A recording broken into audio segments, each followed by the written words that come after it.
Generation Z, जिसे अक्सर संक्षेप में जेन जेड और अनौपचारिक रूप से जूमर्स के नाम से जाना जाता है, मिलेनियल्स के बाद और जेनरेशन अल्फा से पहले का जनसांख्यिकीय समूह है।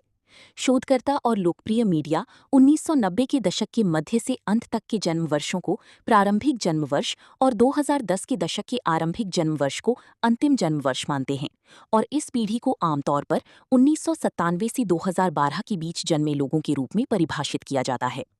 जेनरेशन जेड के अधिकांश सदस्य जेनरेशन एक्स और पुरानी मिलेनियल्स के बच्चे हैं, और ये अनुमान लगाया गया है कि उनमें से कई जेनरेशन बीटा के सदस्यों की माता पिता होंगे।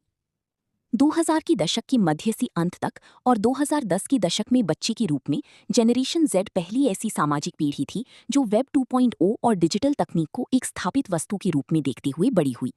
कम उम्र से ही उन्होंने ऑनलाइन वीडियो और वेब सीरीज अक्सर यूट्यूब के माध्यम से देखी हैं और ऑनलाइन गेम खेली हैं।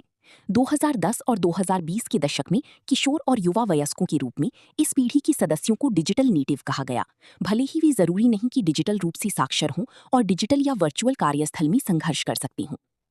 पिछली पीढ़ियों की तुलना में जेनरेशन जेड को बेहतर व्यवहार वाला और कम भोगवादी बताया गया है। उनमें किशोर गर्भावस्था की दर कम है, वे शराब का सेवन कम करते हैं, लेकिन वे जरूरी नहीं कि अन्य मनोसक्रिय दवाओं का सेवन भी कम करें, और स्कूल और नौकरी की संभावनाओं पर अधिक ध्यान केंद्रित करते हैं। वे 1960 की दशक के किशोरों की तुलना में सुख सुविधाओं को टालने में भी बेहतर हैं। सेक्सटिंग जेनरेशन जेड की किशोरावस्था के दौरान लोकप्रिय हुआ, हालांकि इसके दीर्घकालिक मनोवैज्ञानिक प्रभावों को अभी पूरी तरह से समझा नहीं गया है। जेनरेशन जेड में मानसिक स्वास्थ्य स्थितियों के बारे में जागरूकता और निदान में वृद्धि हुई है, और नींद की कमी की शिकायतें अधिक बार सामने आती हैं।